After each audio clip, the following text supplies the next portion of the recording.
Hello friends, welcome to YouTube my channel. Friends, आज है home science का हम 60 क्वेश्चन लेकर आए हैं। एक्सटेंशन एजुकेशन का, प्रसार शिक्षा का क्वेश्चन है।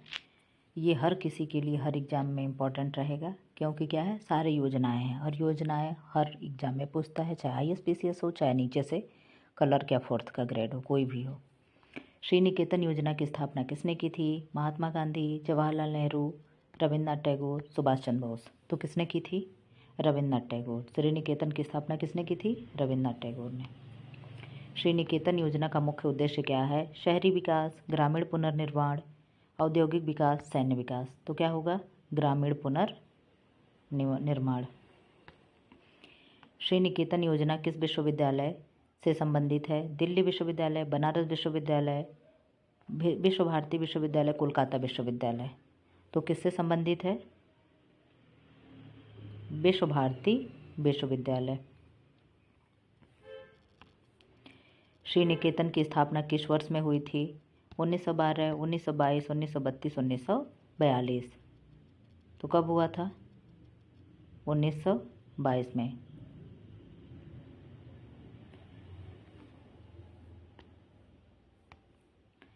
हाल ही में यूनेस्को की किस जगह को विश्व धरोहर स्थल में शामिल किया गया? शांति निकेतन और श्री निकेतन दोनों को शामिल किया गया है। गुड़गांव परियोजना की शुरुआत किसने की थी? Mahatma Gandhi, FL brain, Jawaharlal Nehru, Sardar Patel. तो किसने किया था? FL ब्रेयन ने किया था। गुड़गांव परियोजना में किस क्षेत्र पर विशेष ध्यान दिया गया? केवल शिक्षा, केवल कृषि। हमेशा कहते हैं जहाँ भी केवल वनले लिखा वो नेगेटिव में जाता है। केवल उद्योग, ये तीनों आंसर नहीं होगा, सी होगा। कृषि, स्वास्थ्य और शिक्षा पे ध्यान दिया गया था। गुड़गांव परियोजना किस समय शुरू की गई थी? गुड़गांव परियोजना किस समय शुरू की गई थी? 1920 में। 1920 में गुड़गांव योजना शुरू की गई थी। गुड़गांव परियोजना में किस बात पर जोर दिया गया? सरकारी सहायता, ग्रामीण आत्मनिर्भरता, विदेशी निवेश, शहरीकरण। तो क्या है? ग्रामीण आत्मनिर्भरता।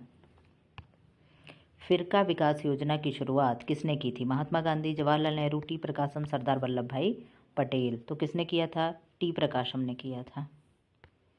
फिरका विकास योजना किस वर्ष शुरू की गई थी? 1924, 1946, 1950, 1955। तो कब किया गया था फिरका? 1946 में किया गया था। फिरका विकास योजना में किन क्षेत्रों के विकास पर ध्यान केंद्रित किया गया? किस क्षेत्र में ध्यान केंद्रित किया गया? आवास, शिक्षा, जल आपूर्ति, केवल कृषि, केवल उद्योग, केवल शहरीकरण। तो जहाँ वल्ले लिखा चीज़ें नेगेटिव हो जाती हैं, यही होगा क्या? आवास, शिक्षा, जल आपूर्ति। फिरका विकास योजना को किस कार्यक्रम में मिला दिया गया? राष्ट्रीय ग्रामीण रोजगार गारंटी योजना, जिसे नरेगा कहते हैं, सामुदायिक विकास कार्यक्रम, प्रधानमंत्री ग्राम सड़क योजना, स्वच्छ भारत अभियान। तो इसको किस में मिला दिया गया? सामुदायिक विकास कार्यक्रम में इसको मिला दिया गया था। मारथंडम, इंग्लिश में लिखो तो मारतंडम हो जाता है। मारथंडम योजना किसने शुरू की थी? महात्मा गांधी, स्पेंसर हैच, जवाहरलाल नेहरू, सरदार वल्लभ भाई पटेल। तो किसने किया? डॉक्टर स्पेंसर हैच ने किया था। मारथंडम योजना किस वर्ष शुरू की गई थी? तो किस वर्ष शुरू किया गया था? 1928 में शुरू किया गया था। मारथंडम योजना में किस दृष्टिकोण पर बल दिया गया? केंद्रीकृत योजना, सामुदायिक भागीदारी, सरकारी सहायता पर निर्भरता, औद्योगिक विकास। तो किस पे ध्यान दिया गया? सामुदायिक भागीदारी पे ध्यान दिया गया, बी पे। आदर्श ग्राम योजना किसके द्वारा प्रेरित है? महात्मा गांधी, जवाहरलाल नेहरू, सरदार वल्लभ भाई पटेल, डॉक्टर APJ अब्दुल कलाम। तो किस पे है? महात्मा गांधी पे है आदर्श ग्राम योजना। आदर्श ग्राम योजना के तहत किस पहलू पर विशेष ध्यान दिया जाता है? बुनियादी ढांचा विकास, सामाजिक विकास, आर्थिक विकास, उपरोक्त सभी। तो किस पे दिया गया? उपरोक्त सभी पे। आदर्श ग्राम योजना के तहत गांवों को किस आधार पर चुना जाता है? जनसंख्या के आधार पे, भौगोलिक क्षेत्र के आधार पे, सामाजिक और आर्थिक पिछड़ेपन के आधार पे, राजनीतिक प्रभाव के आधार पे। तो किस पे चुना जाएगा? सामाजिक और आर्थिक पिछड़ेपन के आधार पे चुना जाता है। फ्रेंड, जो भी योजनाएं हैं, कब शुरू हुआ, किसने शुरू किया, उसका लक्ष्य क्या था, लक्षित लोग कौन थे, सारी जानकारी, सारी इन्फॉर्मेशन इसमें दिया जा रहा है। आदर्श ग्राम योजना का कार्यान्वयन किसके सहयोग से किया जाता है? केवल केंद्र, केवल राज्य, केंद्र व राज्य दोनों तथा स्थानीय समुदाय, केवल गैर सरकारी संगठन। तो जहाँ केवल केवल लिखा हो सारी चीज़ें निगेटिव हो जाती हैं। जहाँ पे ये हम हमेशा आप लोग को कहते हैं, तो ये एक समझने के लिए ट्रिक है। नीले खेड़ी विकास कार्यक्रम किस वर्ष शुरू किया गया? तो नीले खेड़ी विकास कार्यक्रम योजना 1947 में शुरू किया गया था। ये आज़ादी के बाद वाला, ये आज़ादी के समय वाला योजना। एस.के. डे ने किस विकास कार्यक्रम में महत्वपूर्ण भूमिका निभाई थी? नीले खेड़ी विकास कार्यक्रम में, शहरी विकास में, औद्योगिक में, शिक्षा में। तो किसमें निभाया था? नीले खेड़ी योजना में। एस.के. डे हाँ, नीले खेड़ी में। इटावा पायलट प्रोजेक्ट किसने शुरू किया था? Mahatma Gandhi, Jawaharlal Nehru, Albert Mayer, Vinoba Bhave. तो किसने किया था? अल्बर्ट मेयर ने। इटावा पायलट प्रोजेक्ट किस वर्ष शुरू किया गया था? 1947, 1948, 1950, 1953। तो किस में शुरू किया गया था? 1953 में। 25 का क्वेश्चन नहीं है, सॉरी, 26। इटावा पायलट प्रोजेक्ट का मुख्य उद्देश्य क्या था? शहरी विकास, ग्रामीण विकास, औद्योगिक विकास, शैक्षिक विकास। तो ये क्या है? ग्रामीण विकास इसका मुख्य उद्देश्य था। इटावा पायलट प्रोजेक्ट में कितने गांवों को शामिल किया गया था? 50, 64, 100, 150। तो कितनों को शामिल किया गया था? 64। इंडियन विलेज सर्विस की स्थापना किस वर्ष हुई थी? इंडियन विलेज सर्विस की स्थापना 1945 में हुई थी। इंडियन विलेज सर्विस के संस्थापक कौन थे? महात्मा गांधी, जवाहरलाल नेहरू, आर्थर ई मॉर्गन, विनोबा भावे। तो कौन होंगे? आर्थर ई मॉर्गन होंगे। इंडियन विलेज सर्विस ने किस राज्य में अपना पहला केंद्र स्थापित किया? उत्तर प्रदेश, बिहार, महाराष्ट्र, तमिलनाडु। तो कहाँ किया था? उत्तर प्रदेश में। जो भी यूपी की योजनाएं हो जाती हैं बहुत ही महत्वपूर्ण हो जाती हैं आपके एग्जाम के दृष्टिकोण से। सेवाग्राम योजना किससे संबंधित है? जवाहरलाल नेहरू, महात्मा गांधी, इंदिरा गांधी, राजीव गांधी। तो किससे संबंधित है? महात्मा गांधी से। सेवाग्राम योजना का मुख्य केंद्र कहाँ था? दिल्ली, वर्धा, अहमदाबाद, कोलकाता। कहाँ था? वर्धा में। वर्धा कहाँ? आप लोग कमेंट बॉक्स में बताइएगा। सेवाग्राम योजना का मुख्य उद्देश्य क्या था? औद्योगिकरण, शहरीकरण, आत्मनिर्भर ग्रामीण समुदाय, शिक्षा का प्रचार। तो क्या था? आत्मनिर्भर ग्रामीण समुदाय। जो भी पहले योजनाएं चल रही थी सब आत्मनिर्भर बनाने के लिए, और ग्रामीण में अक्सर यही सब हो रहा था, ग्रामीणों में योजनाएं चलाई जा रही थी। सेवाग्राम योजना के विपरीत आदर्श ग्राम योजना में किस पर अधिक जोर दिया गया था? आत्मनिर्भरता, सामुदायिक जीवन, सरकारी सहायता, सादगी। तो किस पे ध्यान दिया गया था? सरकारी सहायता पे। उसके विपरीत है ना, तो उसमें ग्रामीण था तो इसमें शहरी हो गया, सरकारी हो गया। राष्ट्रीय विस्तार सेवा NES कब शुरू की गई थी? NES कब शुरू किया गया था? 1953 में। राष्ट्रीय विस्तार सेवा किसके साथ मिलकर काम करती थी? सामुदायिक विकास कार्यक्रम, जिसे CDP कहा जा रहा है, राष्ट्रीय ग्रामीण रोजगार गारंटी अधिनियम, जिसे नरेगा कहा जा रहा है, प्रधानमंत्री ग्राम सड़क योजना, जिसे PMGSY कहा जा रहा है, स्वच्छ भारत योजना या अभियान, इसको किसमें किया गया था? इसको किया गया था सामुदायिक विकास कार्यक्रम यानी CDP में। राष्ट्रीय विकास सेवा का मूल्यांकन किस समिति द्वारा किया गया था? बलवंत राय मेहता, अशोक मेहता, GVK राव, LM सिंघवी। ये सब क्या है? ये सब पंचायती राज से जुड़े हुए हैं। जब पंचायत राज आप लोग पढ़ेंगे तो उसमें पॉलिटी में तो ये चीज़ें आती है। तो क्या है? बलवंत राय मेहता। भूमि विकास ऋण अधिनियम का मुख्य उद्देश्य क्या है? शहरी विकास, औद्योगिक विकास, कृषि और भूमि सुधार के लिए ऋण प्रदान करना, शैक्षिक विकास। तो क्या होगा इसमें? इसमें कौन सा ऑप्शन सही होगा? कृषि और भूमि सुधार के लिए ऋण प्रदान करना। भूमि विकास ऋण अधिनियम के तहत ऋण किस प्रकार की संस्थाओं द्वारा प्रदान किए जाते हैं? केवल सरकारी, केवल निजी, केवल गैर सरकारी। केवल वाले सारे नेगेटिव हो गए। एक आंसर होता सहकारी बैंक और भूमि विकास बैंक। भूमि विकास ऋण अधिनियम का मुख्य लक्ष्य क्या है? ग्रामीण क्षेत्रों में गरीबी कम करना, कृषि उत्पादन बढ़ाना, भूमि सुधार को बढ़ावा देना, उपरोक्त सभी। तो 40 क्वेश्चन का क्या होगा? उपरोक्त सभी होगा।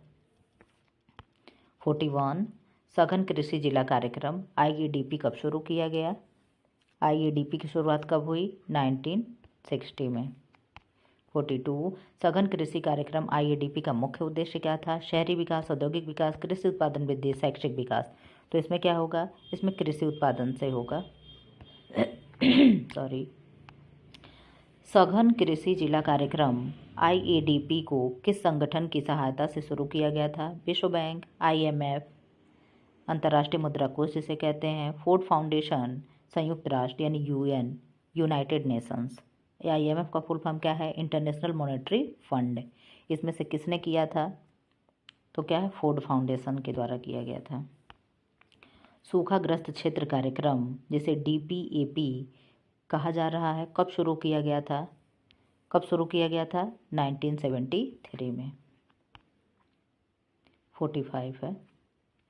सूखाग्रस्त क्षेत्र कार्यक्रम DPAP में किस पर बल दिया गया? जल संरक्षण, मृदा वनीकरण, उपरोक्त सभी। तो किस पे होगा? उपरोक्त सभी, ऑल ऑफ द अबव। सूखाग्रस्त क्षेत्र कार्यक्रम DPAP के तहत किस प्रकार की परियोजनाओं को प्राथमिकता दी गई? बड़े बांध और नहर, छोटे जल संचयन, औद्योगिक इकाइयाँ, शहरी विकास परियोजनाएं। तो किस पे ध्यान लक्षित किया गया था? छोटे जल संचयन संरचनाएं पे ध्यान एकत्रित किया गया था। सूखाग्रस्त क्षेत्र कार्यक्रम DPAP किस मंत्रालय के अंतर्गत आता है? कृषि मंत्रालय, ग्रामीण विकास मंत्रालय, जल शक्ति मंत्रालय, पर्यावरण मंत्रालय। तो ये किसके अंतर्गत आएगा? आजकल एग्जाम में मंत्रालय भी खूब पूछे जा रहे हैं। ग्रामीण विकास मंत्रालय के अंतर्गत ये आएगा। सूखाग्रस्त है तो इसको लोग क्या करेंगे? अक्सर जल शक्ति मंत्रालय में कर देंगे, लेकिन ये नहीं होगा। इसका B ऑप्शन होगा, ग्रामीण विकास मंत्रालय। आदिवासी विकास एवं पर्वतीय क्षेत्र विकास कार्यक्रम के तहत किस प्रकार की योजनाओं को लागू किया जाता है? तो ये जो भी हैं सब एक जगह लिखा गया है। ITDP, HADP और TSP, ये सारी योजनाओं को मिला करके क्या कर दिया गया? इसमें जोड़ दिया गया। पहले यही तो होता, पहले सारी एकीकृत योजनाएं चलती, फिर एक ही में कन्वर्ट कर दिया जाता है। आदिवासी विकास एवं पर्वतीय क्षेत्र विकास कार्यक्रम किस मंत्रालय के अंतर्गत आता है? कृषि मंत्रालय, ग्रामीण विकास मंत्रालय, जनजातीय मामलों के मंत्रालय एवं पर्यावरण मंत्रालय। तो इसमें क्या हो जाएगा? कौन सा ऑप्शन सही है? जनजातीय मामलों का मंत्रालय। 50। मरुस्थल विकास कार्यक्रम DDP कब शुरू किया गया? 1965 से 66 तक, 1977 से। तो इसमें आप लोग ऑप्शन खुद पढ़िएगा। इसमें आंसर होगा 1995 से 96 तक, नहीं तो वीडियो लंबा हो जाएगा। 60 क्वेश्चन मुझे कराना है। मरुस्थल विकास कार्यक्रम DDP का मुख्य उद्देश्य क्या है?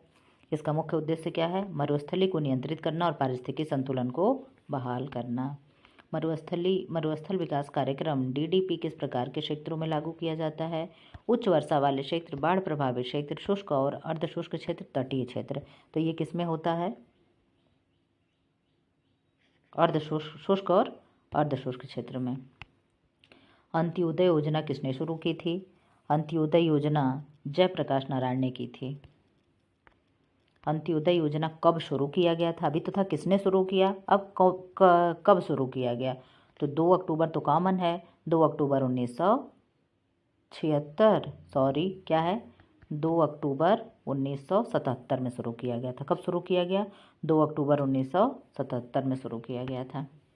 अंत्योदय योजना के तहत लाभार्थियों की पहचान कैसे की गई? आय के आधार पर, जाति के आधार पर, भूमि स्वामित्व के आधार पर, सबसे गरीब परिवारों की पहचान करके। तो क्या होगा? सबसे गरीब परिवारों की पहचान करके अंत्योदय का आपके लाभार्थियों को कार्ड दिया गया था। अंत्योदय अन्न योजना, अब ये दूसरा हो गया। AAY कब शुरू किया गया? सारे क्वेश्चन बहुत अच्छे से देखिएगा आप लोग, सब एक जगह कंपाइल किया गया। क्या है? 2002 में इसको शुरू किया गया था। अंत्योदय अन्न योजना के तहत प्रति परिवार प्रति माह कितने किलो खाद्यान्न दिया जाता है? तो 35 kg। कितना? 35 kg। अंत्योदय अन्न योजना के लाभार्थियों की पहचान कौन करता है? केवल केंद्र सरकार, केवल राज्य, केंद्र राज्य दोनों। ये ऑप्शन क्लियर है। अब क्या है? 59। न्यूनतम आवश्यकता कार्यक्रम का मुख्य उद्देश्य क्या था? इसका मुख्य उद्देश्य है ग्रामीण क्षेत्रों में बुनियादी सुविधाओं को प्रदान कराना। 60। न्यूनतम आवश्यकता कार्यक्रम के तहत निम्नलिखित में से कौन सी सुविधा शामिल नहीं थी? प्राथमिक शिक्षा, ग्रामीण सड़कें, दूरसंचार, ग्रामीण स्वास्थ्य। तो इसमें क्या नहीं होगा? आई थिंक दूरसंचार। ओके, राइट है। क्या है? दूरसंचार नहीं होना चाहिए। फ्रेंड्स, ऐसे ही क्वेश्चन पाने के लिए चैनल को लाइक करें, शेयर करें एंड सब्सक्राइब करें। ये 300-400 से क्वेश्चन का सीरीज हम रखे हैं, छोटे छोटे वीडियो में करके बनाते रहेंगे। वीडियो लंबा हो गया।